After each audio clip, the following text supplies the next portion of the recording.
بسم اللہ الرحمن الرحیم۔ السلام علیکم، آپ دیکھ رہے ہیں الف نیوز اور میں ہوں آپ کے ساتھ ماجد علی۔ شامل کرتے ہیں پاکستان اور دنیا بھر سے ون لائن ہیڈ لائنز۔ حزب اللہ لبنان نے شمالی مقبوضہ فلسطین میں صہیونی حکومت کی الملاکیہ فوجی چھاؤنی پر حملہ کر دیا۔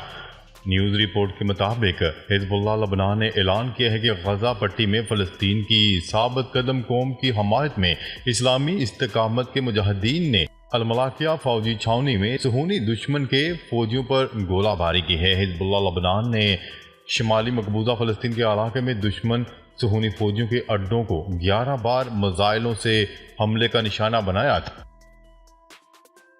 یرغمالیوں کی رہائی کے بدلے سوموار کو محفوظ راستہ دینے کی اسرائیلی پیشکش۔ ایک اسرائیلی ذمہ دار نے فلسطینی اراضی میں بقیہ تمام یرغمالیوں کی رہائی عمل میں آتے ہی حماس کے سربراہ یحییٰ السنوار کو غزہ سے نکلنے کا محفوظ راستہ دینے کی ممکنہ پیشکش کی بات کی ہے۔ غزہ میں اسرائیلی فوج کا ہیلی کاپٹر گر کر تباہ، 2 فوجی ہلاک اور متعدد زخمی۔ گزشتہ رات جنوبی غزہ کی پٹی میں اسرائیلی فضائیہ کا ایک ہیلی کاپٹر گر کر تباہ ہونے سے 2 فوجی ہلاک اور متعدد زخمی ہو گئے۔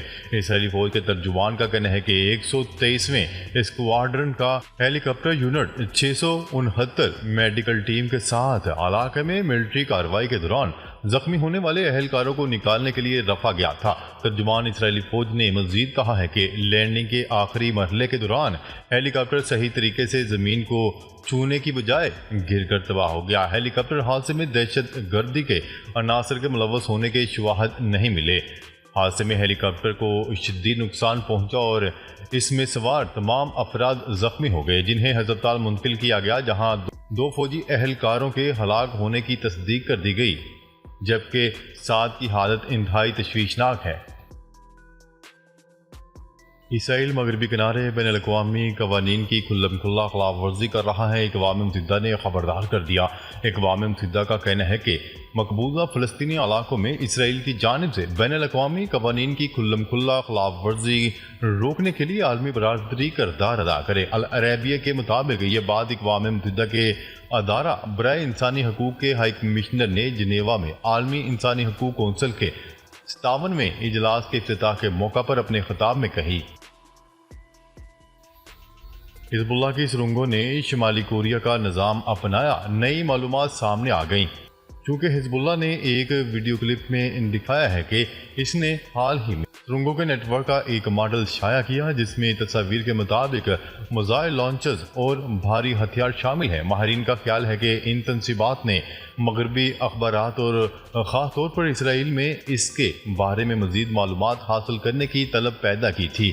ان سرنگوں کی اہمیت اور اسرائیل اور حزب اللہ کے درمیان کسی بھی جنگ میں فرق کرنے کی صلاحیت کی تحقیق کی طرف لوگوں کو ابھارا۔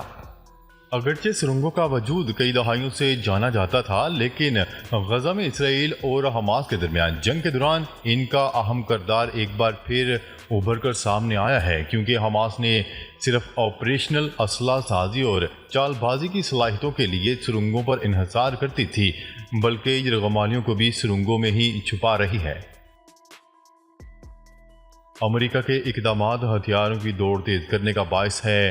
روسی صدر ولادیمیر پیوٹن کا کہنا ہے کہ امریکہ کے اقدامات ہتھیاروں کی دوڑ کو ہوا دینے کا باعث بنتے ہیں۔ انہوں نے مزید کہا، امریکہ اپنے میزائلوں کو ایشیا پیسیفک کے علاقوں میں نقل و حمل اور تعینات کرنے کی تربیت دے رہے ہیں۔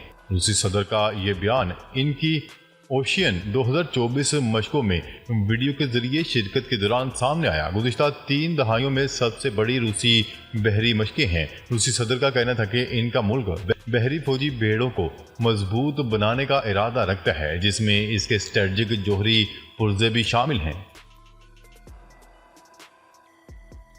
جنرل اسمبلی میں فلسطین میں اسرائیل کی موجودگی کے خلاف ووٹنگ اگلے ہفتے ہونے کا امکان۔ اگلے ہفتے اقوام متحدہ کی جنرل اسمبلی میں فلسطینی قرارداد پر ووٹنگ کا امکان ہے۔ قرارداد میں مطالبہ کیا گیا ہے کہ اسرائیل 6 ماہ کے اندر مقبوضہ فلسطینی علاقوں میں اپنی غیر قانونی موجودگی ختم کرے۔ فلسطینی اتھارٹی کی طرف سے تیار کردہ مسودہ قرارداد کا بنیادی مقصد جولائی میں عالمی عدالت انصاف کی طرف سے جاری کردہ مشاورتی رائے کی تصدیق کرنا ہے۔ سعودی عرب کی غزہ کے سیف زون میں اسرائیلی بمباری کی مذمت۔ سعودی عرب نے غزہ کے سیف زون میں اسرائیلی بمباری قابل مذمت قرار دے دی۔ سعودی وزیر خارجہ شہزادہ فیصل بن فرحان نے غزہ کے علاقے المواسی کیمپ خان یونس میں سیف زون کو ٹارگٹ کر کے بمباری کرنے کے اسرائیلی اقدامات کی مذمت کی ہے۔ اس بمباری کے نتیجے میں 40 سے زیادہ فلسطینی شہید جبکہ متعدد زخمی ہیں۔ امریکہ و برطانیہ کے ایران پر نئے الزامات۔ امریکہ نے الزام عائد کرتے ہوئے کہا ہے کہ ایران نے یوکرین جنگ کے لیے روس کو مہلک ڈرون اور بیلسٹک میزائل فراہم کیے ہیں۔ لندن میں برطانوی وزیر خارجہ کے ہمراہ مشترکہ پریس کانفرنس کرتے ہوئے امریکی وزیر خارجہ اینتھنی بلنکن نے کہا کہ روس ایران بڑھتے ہوئے تعاون سے یورپی ممالک کی سلامتی کو خطرہ ہے۔ اینتھنی بلنکن کا کہنا ہے کہ روس یوکرین جنگ میں ایران پر زیادہ انحصار کر رہا ہے اور ایران نے روس کو مہلک ڈرون اور بیلسٹک میزائل فراہم کیے ہیں۔ ایران نے روس میں ڈرون فیکٹری بھی قائم کی ہے، جس پر امریکی وزیر خارجہ اینتھنی بلنکن نے عندیہ دیا ہے کہ جلد ہی ایران پر نئی پابندیوں کا اعلان کیا جائے گا۔ ہتھیاروں کی فراہمی پر ایران کا امریکہ کو جواب۔ ایران کا روس کو مبینہ ہتھیاروں کی فراہمی کے بارے میں رد عمل سامنے آ گیا۔ ایران اس سے قبل روس کو یوکرین کی جنگ میں استعمال ہونے والے ہتھیار فراہم کرنے سے انکار کرتا رہا ہے۔ اقوام متحدہ میں ایران کے مشن کی طرف سے ایک حالیہ بیان میں کہا گیا ہے کہ ایران تنازع میں ملوث فریقین کو فوجی امداد کی فراہمی، جو کہ انسانی ہلاکتوں میں اضافہ، انفراسٹرکچر کی تباہی اور جنگ بندی کے مذاکرات سے دوری کا سبب بنتے ہیں۔ ایران نے اس پر دو ٹوک بیان جاری کرتے ہوئے کہا ہے کہ مغربی ممالک ایران پر بے بنیاد الزامات عائد کر رہے ہیں، ان الزامات میں کوئی صداقت نہیں۔ کویت بجلی کی بندش سے تاریکی میں ڈوب گیا، وجہ سامنے آ گئی۔ کویت کی وزارت بجلی و پانی و توانائی کا کہنا ہے کہ مملکت کے 11 رہائشی علاقوں میں مرکزی سپلائی لائن اور ٹرانسفارمرز میں مرمت کے لیے بجلی بند کی گئی تھی۔ غیر ملکی ذرائع ابلاغ کے مطابق کویت کی وزارت بجلی کا کہنا ہے کہ ملک میں بجلی کی سپلائی کو برقرار، منظم اور درست رکھنے کے لیے مرمت کا کام ضروری ہے۔ وزارت نے اپنے بیان میں کہا ہے کہ اصلاح و مرمت کے دوران رہائشی علاقوں سے باری باری بجلی کی فراہمی بند کی گئی تھی۔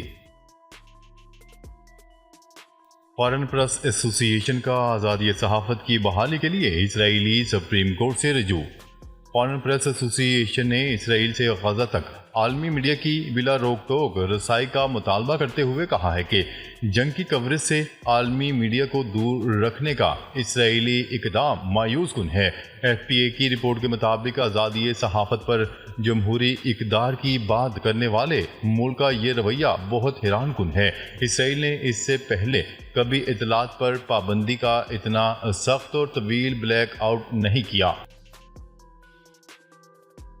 آئی ایم ایف کا دباؤ، پنجاب حکومت نے اسلام آباد کے صارفین کے لیے بجلی بل پر ریلیف واپس لے لیا۔ ستمبر کے بلوں میں وفاقی دارالحکومت کے بجلی صارفین 14 روپے یونٹ سبسڈی کے حقدار نہیں ہوں گے۔ نیوز رپورٹ کے مطابق اسلام آباد الیکٹرک سپلائی کمپنی کے جاری کردہ نوٹیفیکیشن کے مطابق وفاقی علاقے کے صارفین کو ماہ ستمبر کے بجلی کے بل 1 جولائی کے نرخوں کے مطابق ہی جاری ہوں گے۔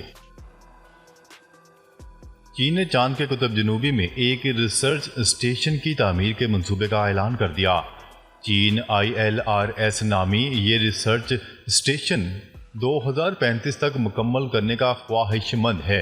بنیادی طور پر یہ ریسرچ ایک مستقل انسانی بیس کے طور پر کام کرے گا، جو چین بین الاقوامی تعاون سے تعمیر کرنا چاہتا ہے۔ 12 سال بعد دمشق میں سعودی سفارت خانہ کھل گیا۔ سعودی عرب کا سفارت خانہ دمشق میں 12 سال کے بعد دوبارہ کھول دیا گیا۔ دمشق میں سعودی سفارت خانہ کھولنے کی تقریب میں شامی حکومتی عہدیداران نے شرکت کی۔ سعودی وزارت خارجہ نے کہا کہ سعودی سفارت خانہ کھلنا شام سعودی عرب کے تعلقات کا اہم اور تاریخی موقع ہے۔ پاکستان میں تیار کردہ 25 زبانوں کو سمجھنے اور جواب دینے والا چیٹ بوٹ روبوٹ رہنمائی کے لیے تیار۔ دفاعی ہتھیاروں کی نمائش میں پاکستان میں تیار کردہ روبوٹس مندوبین کی رہنمائی کریں گے۔ نور پاکستان چیٹ بوٹ 25 زبانوں کو سمجھنے اور جواب دینے کی صلاحیت رکھتا ہے۔ میڈیا رپورٹس کے مطابق رواں سال نومبر میں ہونے والی دفاعی ہتھیاروں کی نمائش میں پاکستانی انجینئرنگ جامعات کے تیار کردہ رپورٹس غیر ملکی مندوبین کی رہنمائی اور معاونت انجام دیں گے۔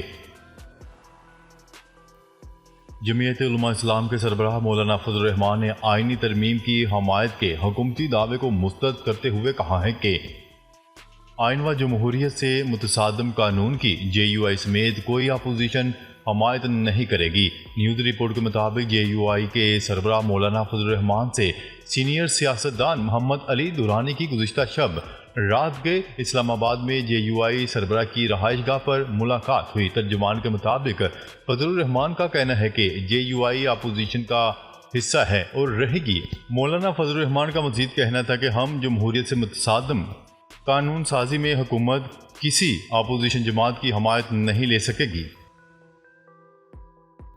Pakistan Tehreek Insaf P T I نے جمعے کے روز احتجاج کا اعلان کر دیا۔ پی ٹی آئی رہنماؤں نے میڈیا سے گفتگو کرتے ہوئے کہا کہ ہم فوری الیکشن چاہتے ہیں۔ پی ٹی آئی ارکان کو پارلیمنٹ سے گرفتار کر کے ایوان کے تقدس کی پامالی کی گئی۔ اس موقع پر اپوزیشن لیڈر عمر ایوب نے کہا کہ ہمارا سوابی میں تاریخی جلسہ ہوا اور اسلام آباد کا جلسہ بھی تاریخی تھا۔ انہوں نے خبردار کرتے ہوئے کہا ہے کہ ہم اس حکومت کو نہیں مانتے جو جعلی مینڈیٹ لے کر بنائی گئی ہے۔ ہمارا مطالبہ فی الفور ملک میں عام انتخابات کا ہے۔ ناظرین، اب تک کے لیے اتنا ہی۔ مزید خبریں لے کر بہت جلد آپ کی خدمت میں حاضر ہوں گے۔ تب تک کے لیے اپنا خیال رکھیے گا۔ اللہ نگہبان۔